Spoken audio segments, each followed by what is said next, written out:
Good evening. My name is Thurman Greco, and this is a program coming from Woodstock, New York, called Let's Live. And tonight I am talking to you about a subject that is dear to my heart and very, very important in our country. And I haven't been on the air in a long time and will not be regularly for a while, but because I'm writing a book on hunger, and I'm about finished. And I'll tell you one thing.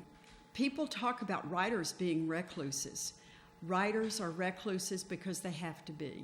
They have to crawl in some kind of a cave or a room at the back of some house or in an apartment somewhere where no one knows where they are and write like crazy. And then once you write, it has to be edited and on and on. It's been a very, very interesting experience. And I have been writing this book about hunger. I've also been writing a book about reflexology. And the reflexology book is going to come through faster than the hunger book. I'm on the final 10 yards of the reflexology book, which is wonderful. So it's a very exciting thing. But the hunger thing is very important for me because of the fact that we have an election year and we have one group of people that want to spend less and another group of people that want to spend more.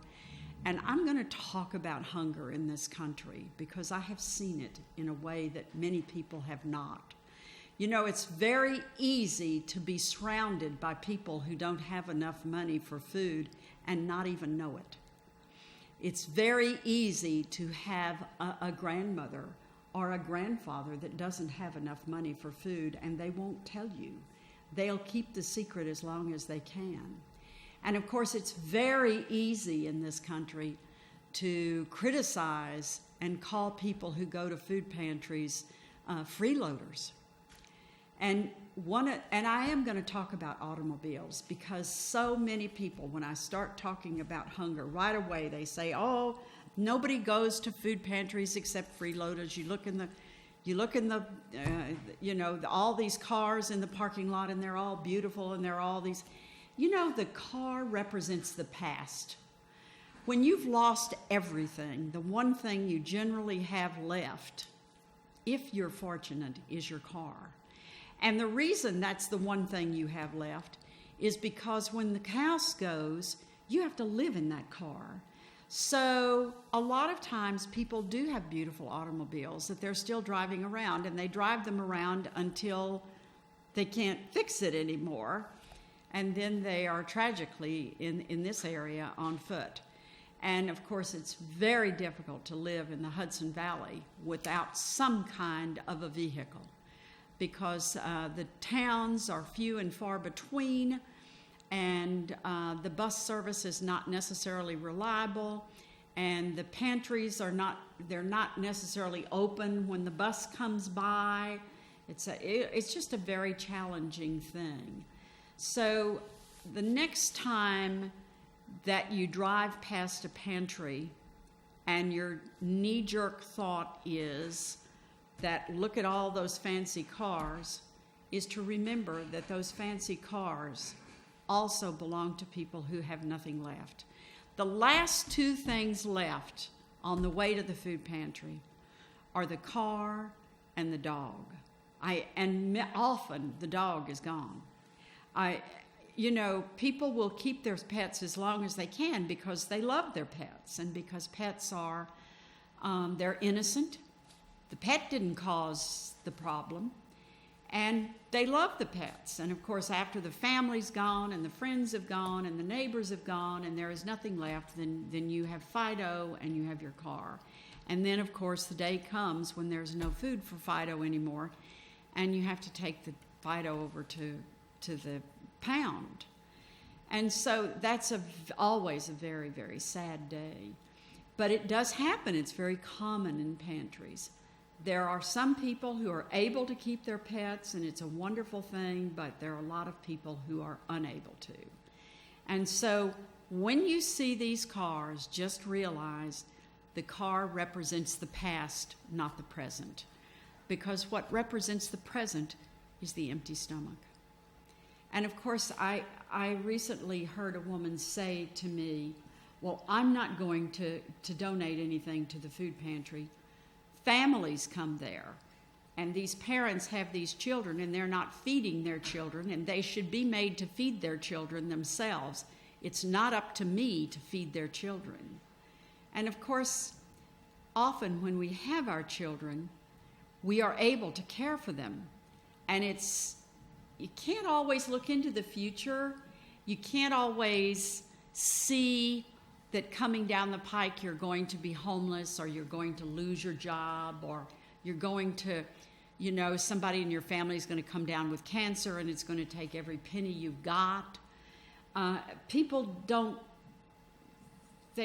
predict these things, and I wish they would. I wish we could all be forward-thinking and say, okay, we have to prepare for this. And it's very, very difficult now.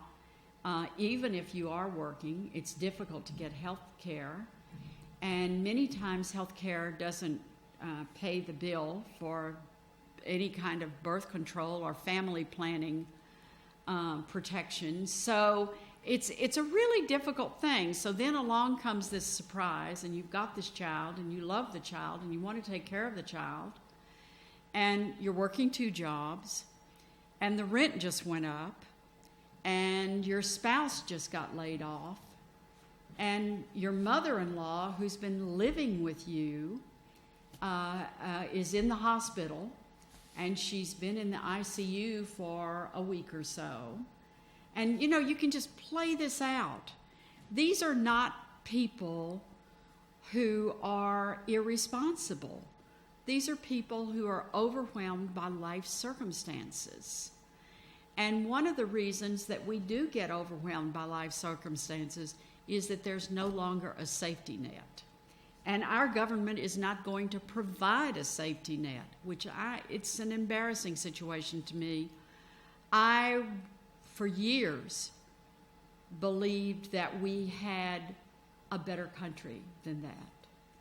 I can remember when I was young and I was traveling in Latin America, and I saw hunger, and I remember thinking, well, but my country's better than that.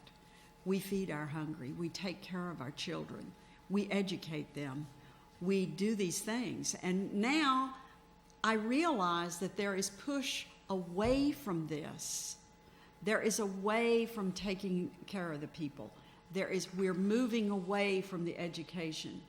There's a movement to get rid of the Department of Education. And that's so far away from reality, I hope. But there are people who do not believe in helping one another. And so it's a very interesting situation in our country. And so what it comes down to is that when you are hungry, whether or not you are employed, whether or not you have a family, whether or not you have a home, a roof, whether or not you have a car, whatever your situation, if you're hungry, you try to go to a food pantry. And food pantries are the first line of defense in this country against hunger. Food pantries are the defense that we have that keeps people from starving to death on the streets. And of course, that's not a laughing matter anymore. I mean, there are people who are malnourished in this country. There are people who are hungry in this country. There are people who have nothing.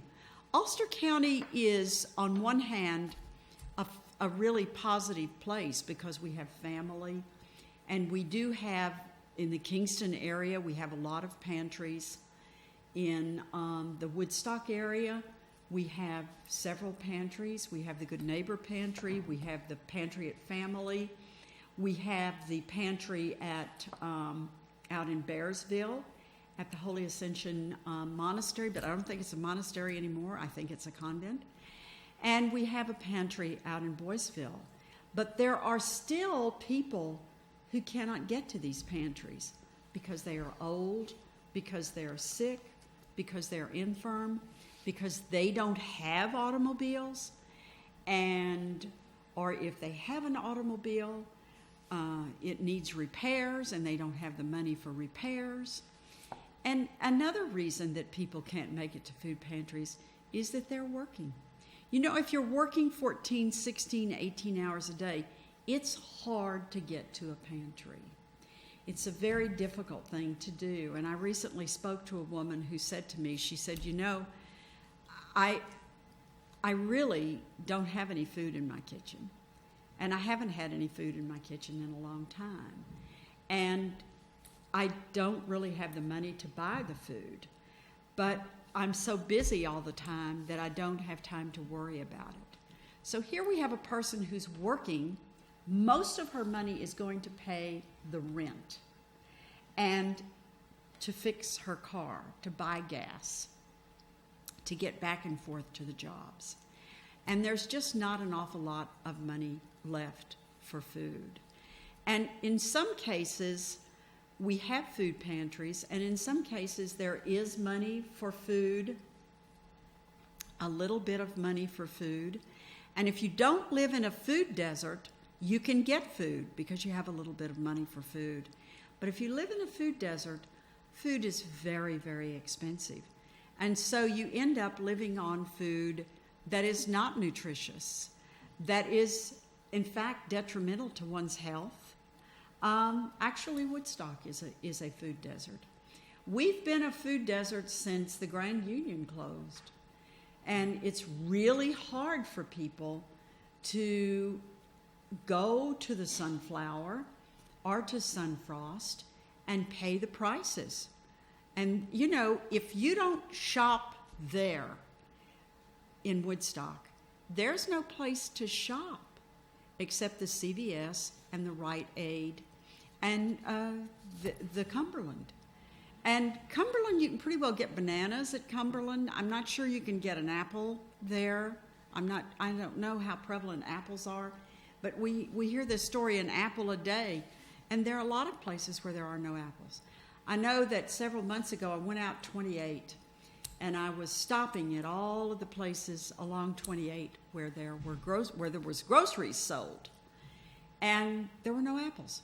There was a lot of potato chips, and there was a lot of Cheetos and different things like that, but there really, and Cokes and Diet Pepsi and things, but there really was no fresh food.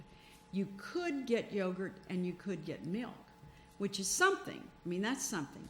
And if you go to Cumberland, you can get milk, you can get cream, you can get fruit juices, you can get bananas. Bananas are important. They have potassium. Anything fresh is important. But it's a really difficult situation. So you try to go to the food pantry. Food pantries are usually not open all that often. In the cities, there are food pantries that are open for long hours. There are even, in some rural areas, there are places where the food pantry might be open 5 days a week even. But in this area, the pantries are not. Now, you can go to Family, and as long as Family's open, you can get some groceries there, if you can get into there. And of course, in Kingston, there are a number of pantries, but a lot of them are only open a few hours.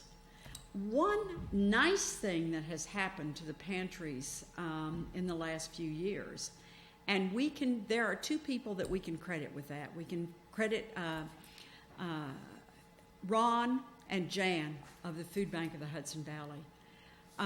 They were the ones that came up with the idea, and they got a truck, and they started going around the countryside. And they went to farms, and they went to grocery stores, and they would say, do you have anything that you can't use anymore that's still in good condition that we can take with us to the food pantries? And it wasn't long until they had a truck with a route. And then it wasn't much longer until they had so much food that they were having trouble sorting it. And of course, that's sometimes the way it is in food pantries.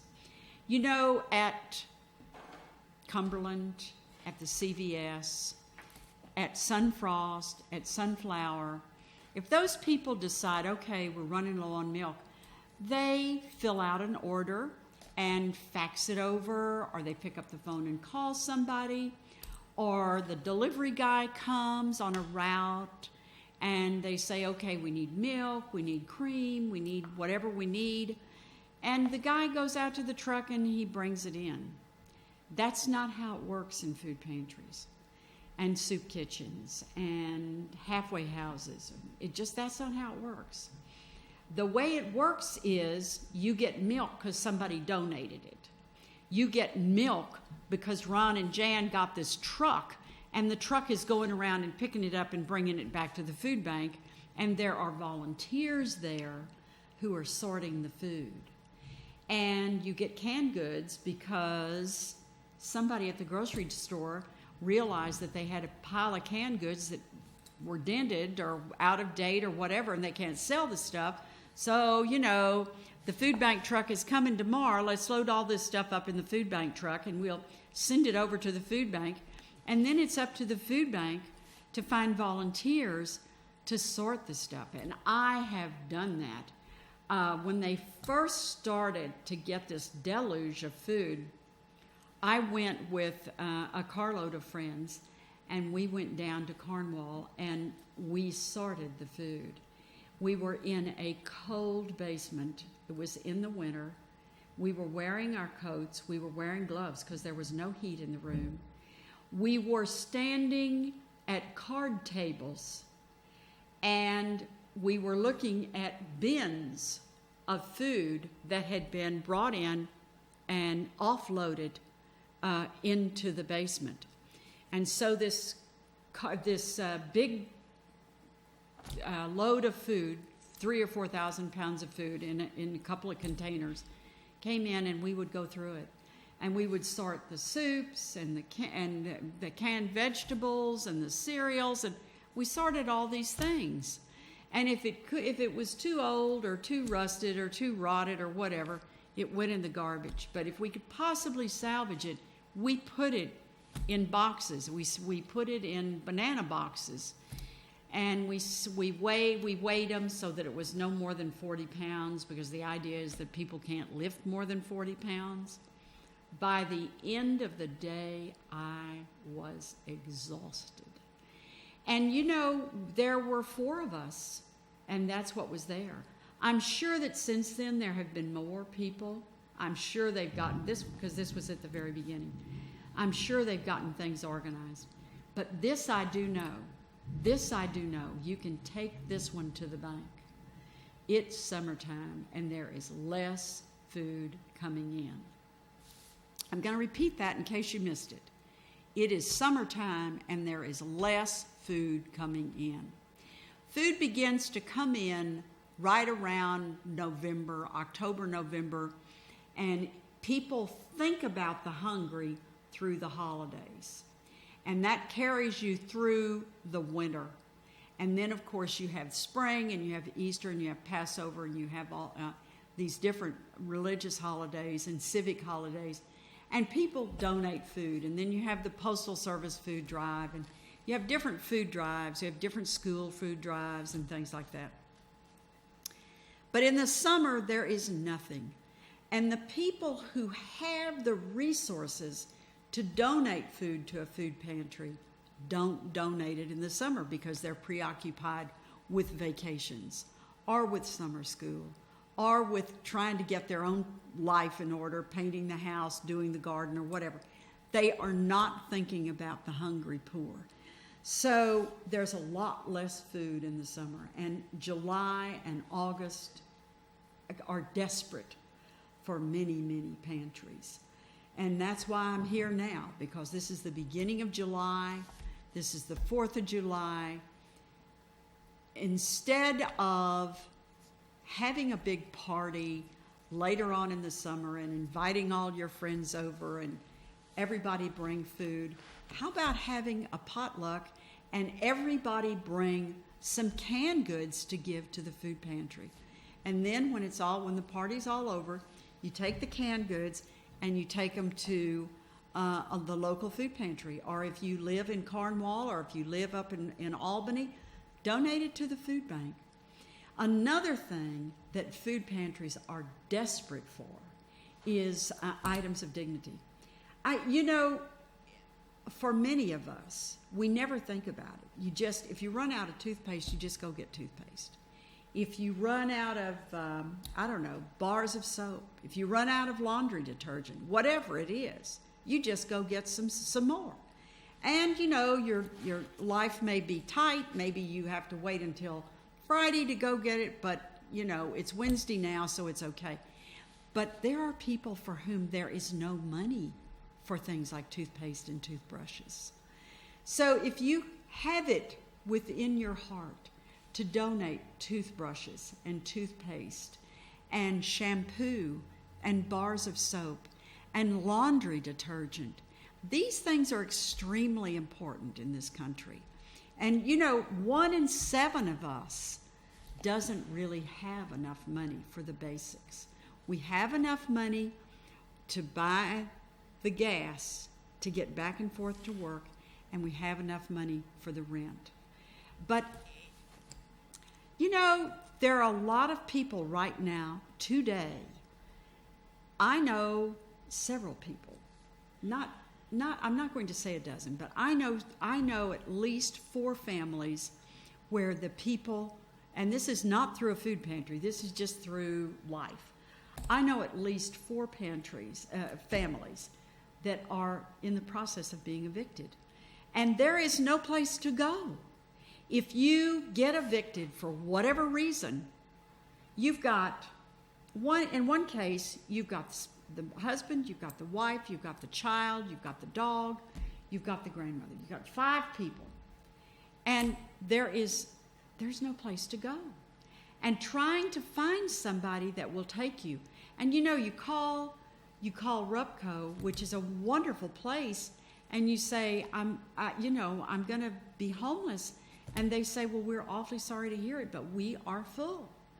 And this is the scenario that is going on all over this country.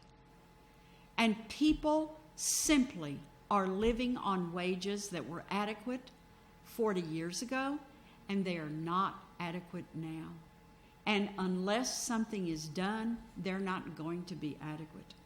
And when I listen to people talking about hunger, I realize that many times a politician or a famous person or someone at a think tank or whatever talks about a job at McDonald's or a job at the Burger King. They talk about it as if that was something, I worked at a Burger King when I was in high school. I know exactly what it's like to, listen, it is one thing to work in a Burger King after school when you are a junior in high school or a senior in high school or in college. But it is totally another thing to be working at that Burger King and have children and have a spouse and have rent to pay and have health care problems. There are people in this country who are going to be working at that Burger King the rest of their lives, and it is not enough money. So they're working at the Burger King on 5 days a week, 1 shift, and then they leave the Burger King and they go over to, say, Taco Bell and work the evening shift there, and then they work the weekend shift somewhere else. And there is a whole strata of our country which does not live on one job. You have the father and the mother and the teenage children, and everybody's got a job. And then you try to talk about getting ahead in life, and you really can't get, how are you going to get out of this? This is the struggling poor. How are you going to get out of this? You are locked in this box. You are in a situation for which there is no light. There is no way out. And you would like to go and get some training. You'd like to go to a technical school, or you'd like to go to college, or you'd like to go somewhere. There's no money. And if you get a loan, how are you going to pay it back? I recently was standing in line at Starbucks, and there was a lovely young woman there, and it was obvious that she was smart, she was savvy, she was everything. And I said something to her, and she said yes. She said, I have graduated from college, and I now work 60 hours a week to pay my college loan. And she's working at Starbucks. She's not going to get out of this ditch because she's never going to be able to get beyond those payments. So we have a situation where the people are struggling and they are desperate. And the stories that we used to hear, that we used to know about people going to college in their 30s or 40s or even 50s and getting a degree and going to work. You cannot go to college in your 50s and get a degree and go to work, because if you get the degree when you're 50, you're going to owe so much money, you're going to die before you pay the loan back. This is, so you're in this situation. And so then we talk about welfare moms. These people are all living on welfare. They're all driving their fancy cars over and getting the free food, and they're all freeloaders, and they all have good jobs, and they're all just taking advantage of the government. I have seen a lot of people, thousands of people, in food pantries, more than one food pantry. When I travel on vacation, I go to food pantries. I go visit food pantries. I go interview the food pantry people. I talk to the people outside the pantry. I'm into this situation. I don't run across very many freeloaders. I really don't. And the reason I don't run across very many freeloaders is because the waits are so long. No freeloader, unless you really need the food, you're not going to put up with the indignity. You are not going to have the time because you're working 2 and 3 jobs. How are you going to go to a food pantry? Now, granted, we do have in the Kingston area, we've got enough food pantries where people can pretty well go and the wait isn't that long, but it really does take an afternoon. So how are you going to get an afternoon, or how are you going to get a morning to go to a food pantry if you've got 2 jobs or 3 jobs? If you are working from 8 in the morning until 12 o'clock at night, 7 days a week, and I know people who are doing this, and you have not had a day off in 2 weeks, how are you going to do this? And when you get your paycheck, it's not enough to pay the rent. It is not enough to get your car repaired. I know a young man who has just graduated from high school, and he has gone through BOCES and has gotten his certification to be a barber. So he's now looking for a job, and it takes years. Once you become a hairdresser or a barber, you don't start making a lot of money right away. It takes years. You have to build up your clientele. You have to go find yourself someplace where you can have your chair, and then you're there all the time. And you may go days without anybody using your services. Working as a hairdresser or as a barber it's very hard work. It's very challenging, and it takes 15 to 20 years to get yourself a good salary if you ever reach that point. And he's got a job at a fast food place in Highland, and he has no car. So he's trying very, very hard to get to Highland every day, to be a reliable employee, to make the hourly wage that he needs to support himself while he's undergoing this beginning career. How can you be at 2 places in once? How can you bilocate? And if he's going to be a barber, he's going to have to commit to a certain day or 2 days a week. You really need to commit to like 4 days a week. But that isn't going to happen. So he's probably committing to 1 or 2 days a week. So then he's over here trying to get to Highland the rest of the time. And the manager comes out with the schedule every week. So every Tuesday afternoon, I'm assuming it's Tuesday afternoon, the manager comes out with the schedule. And it's different every week. So how are you going to hold down this chair at the barber shop and try to be a reliable employee in Highland at a fast food place where you don't have any transportation to get there? And what are you going to do when you're committed over here at the barber shop and the manager says, listen, I need you over here? These are the kinds of problems that people are struggling with. And food is just, refrigerators in a lot of homes don't hold food anymore. They hold folded clothes.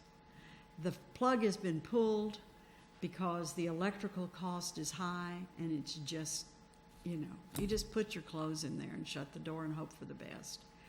And pantries have such a struggle with this, because in pantries, your volunteers are generally over 60. And I know a lot of people, if you don't have a truck, you're going to have a hard time getting food, because the produce is at the food bank. Now, because of Ron and Jan, we now have drop-off points where people can go and get fresh produce, where pantries as well as individuals can go and get fresh produce and not have to drive all the way to Albany or not have to drive all the way to Cornwall. But say you don't have a truck, or say you do have a truck, but you get donations and nobody's donated any money for gas recently. So where are you going to get the money to drive the thing? And say the truck needs an inspection, or say the truck needs brakes. I mean, these things all take money, and nobody is giving you money. So I would say that if you are out there and you are listening to this and you are asking, what can I do? I would suggest that you do a couple of things. One, that you take some toothbrushes and toothpaste and combs and bars of soap over to a food pantry. And realize, if you have money, if you're going to buy something, this is the question, what do I do? Don't just get a toothbrush and a toothpaste and a brush. If you can find 12 brushes or 15 brushes, because realize that people don't come into pantries onesie-twosies. They come into pantries by 100 or 200. So try to get enough combs or enough toothbrushes or enough tubes of toothpaste for several people to get one. So if you run across a deal, you get those. Or, our Kleenex, or napkins, or rolls of paper towels, or toilet paper. Toilet paper is golden. If you cannot think of anything else, take toilet paper. I mean, that is the single most appreciated item out there. It is so important. So take those. If you cannot think of anything else, buy jars of peanut butter. Peanut butter is fabulous. It does not need to be refrigerated. It's a stable product. It's not going to spoil. It's not going to get mold. It's not, it's nutritious. It's a protein. It's all these things that we need. And it's now July the 1st. It is now time to start thinking about school starting. And so peanut butter is good. Peanut butter is important. And, pencils, ballpoint pens, these are the things that we take for granted, things that we don't even notice. These are things that people need. And, if you are going to say, I don't want to do that, the people who go to those pantries are all freeloaders, I don't want to waste my money that way, think of the homeless. There are a lot of homeless people in this area. There are a lot of homeless people all over this country. give something to the homeless. They're obviously not freeloading. Most of them are mentally ill. And of course, we have no health care for the mentally ill in this country. So they're loose on the streets. And in reality, the people on the sidewalk are for the people on America's sidewalks are really the untreated mentally ill. And their lives are so difficult. Go through your closet. If you have clothes that you're not going to wear again, take them over to family, or take them down to a homeless shelter. Take them to a food pantry and give. And if the people at the food pantry tell you no, find out, where do some homeless people congregate? Get a friend. You take your clothes, have the friend take his clothes or her clothes, go down to where the homeless people congregate and distribute the clothes. Distribute blankets, distribute coats. And I know this is the summertime, but this is when people get rid of their winter clothes, because now all of a sudden they can't use them anymore, and they look at them and they say, well, it's looking kind of tired. What's looking tired to you may look wonderful to somebody who's cold in just a couple of months. So take these things to the homeless. So if you have an objection to a food pantry, go straight to the source. Go to the homeless. And they're not that hard to find. They're all over the place. Find yourself. And if you don't know where the homeless are, call up one of the social service agencies in your community and say, I have some clothes for the homeless. Where can I give them? Where can I give them? There are places where the homeless congregate in groups, and you do see them on the street. You do see them in cemeteries. You do see them in vacant buildings. You do see them. And, offer them some clothes. Offer them some jars of peanut butter. Offer them toothpaste and toothbrushes. Things that we take for granted, they need. And our country is better than this. We can help our fellow citizens. How can we ignore a homeless person who is probably having some mental illness issues? How can you live on the street and not have mental illness issues? The struggle is so difficult for the homeless. They need so much and they have nothing. So if you're concerned about freeloaders, that's the place to go. This is pretty much the end of my program this evening. I thank you for watching this program. I thank you for listening to me. And hopefully in the next few months, my book on hunger will be available. And hopefully you will find it interesting. And thank you very, very much.